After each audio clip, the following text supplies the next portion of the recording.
You probably can't expect regular order when it comes to 2025 appropriations, yet oddly, one half of the House is working to wrap up work on federal government funding early, before the end of the fiscal year. Here with details, WTOP Capitol Hill correspondent Mitchell Miller. And Mitchell, let's start with that Republican spending plan. Tell us details and what kind of a battle will this set up? Well, there's some good news and some bad news. The good news is that the House Republicans are actually out with their spending plan for fiscal year 2025. Also, the new Appropriations Committee Chair Tom Cole is a veteran at this. He knows how it works. The bad news for Democrats, at least, is there are a lot of cuts that they are not going to like. The total presentation of the spending plan comes out to about $1.6 trillion, and this also includes big cuts for non-defense spending. Those are the ones that the Democrats are going to be raising hackles about. What we're going to see this week, though, is the start of the markup sessions. This week, we'll look at the Military Construction and VA Subcommittee marking up their bill.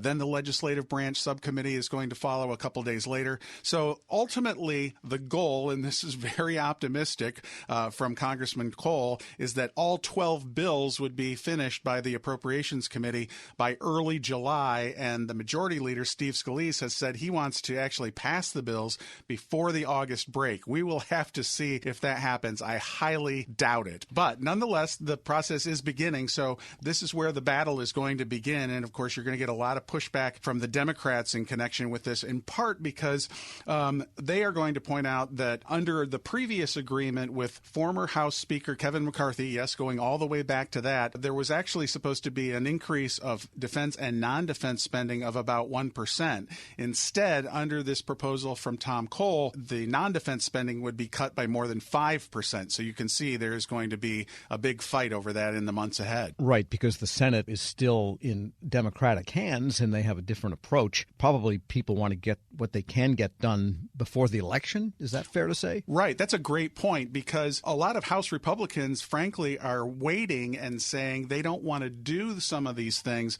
until they know that, in their view, that former President Trump is going to get reelected, and then that will change the whole set of equations related to what spending goes towards. So you're right. This is going to be a big issue moving forward. So I think that's why a large reason why we're not going to get to this optimistic timetable that they're looking at, because everything is just going to get pushed back as we get into the heavy part of the campaign season. Right. Is there any early signs of what's going on with the National Defense Authorization Act at this point? Well, it's still pretty early on it. I mean, that is one, as you know, that there is some bipartisan agreement on, so they want to move forward on that, but I think it's going to be incremental. That one will actually probably have more progress than some of these other plans that we're looking at. All right. And then with respect to some of the federal management issues, telework just will not die down as a point of discussion in Congress. Right. You had the Homeland Security and Governmental Affairs Committee looking at the federal telework bill this past week,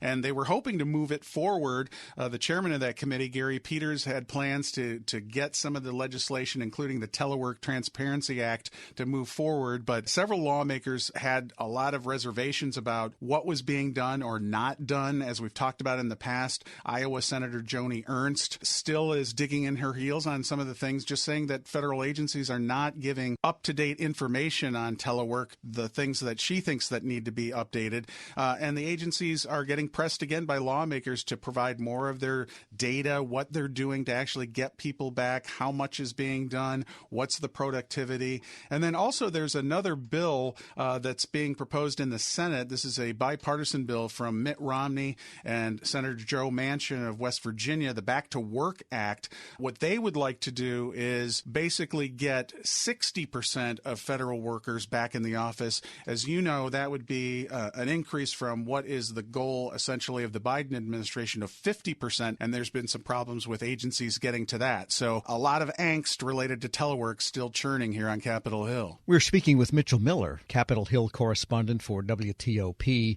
And then there are some D.C. sorts of DMV regional issues. This FAA reauthorization, the Virginia and Maryland delegations were not able to keep the increase in flights out of Reagan National. So is there going to be like a 747 departure for Narita, leaving from whatever their runway is, 1901?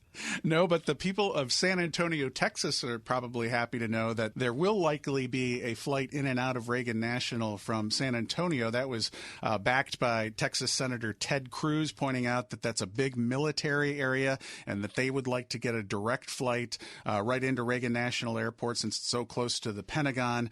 This was an area which was really striking to me, that the overall bill was passed overwhelmingly in the House and the Senate, and really it was only the members from the Washington area, with just a few others, who were opposed to the FAA authorization. I think that's because there were so many other agreements related to this big 5-year bill that they just didn't want to hold it up to what some people think, at least from other parts of the country, is a more parochial issue. Obviously, the members from this area have very strong feelings about that and think it's going to make it more unsafe, that there's going to be added delays for air passengers. But nonetheless, when you looked at the Senate vote, for example, it was really only the 2 Virginia senators and the 2 Maryland senators that voted against this legislation. But I think we will see this battle come back once again once the reauthorization comes back 5 years from now. Wow. And then that bill also debated, the people debating it talked about the Francis Scott Key Bridge in Baltimore. What is the federal funding picture of that for the moment? Well, that's really interesting. There was an effort to actually attach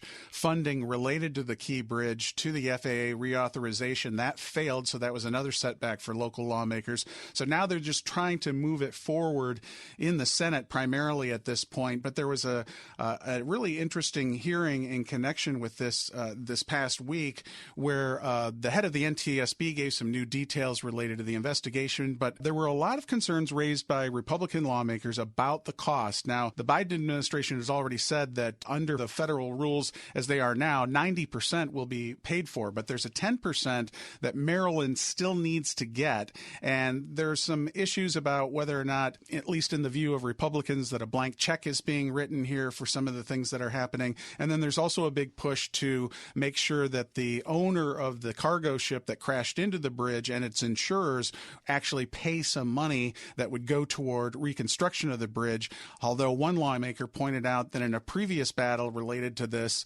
something similar, it took more than a decade to get the money from the insurer in that case. So a lot of the people from particularly the Maryland delegation are saying, let's just get this money into the pipeline now, and then if we get money later on in connection with settlements and that type of thing, we can put it toward the overall spending plan and recompense basically the taxpayers. And there's nothing too small for Congress to get involved with now. The RFK site in Washington, while we're on the subject of the region, there's one senator that thinks that the designer of the original old former Redskins logo needs to be recognized. What the heck is that all about? Right. This is another interesting twist. There is always some kind of political drama in connection with Washington's football team, now the Commanders, and RFK Stadium. And this is basically legislation now before the Senate, which has passed the House, which would clear the way for RFK to be redeveloped by D.C. and would transfer the leasing rights essentially to D.C.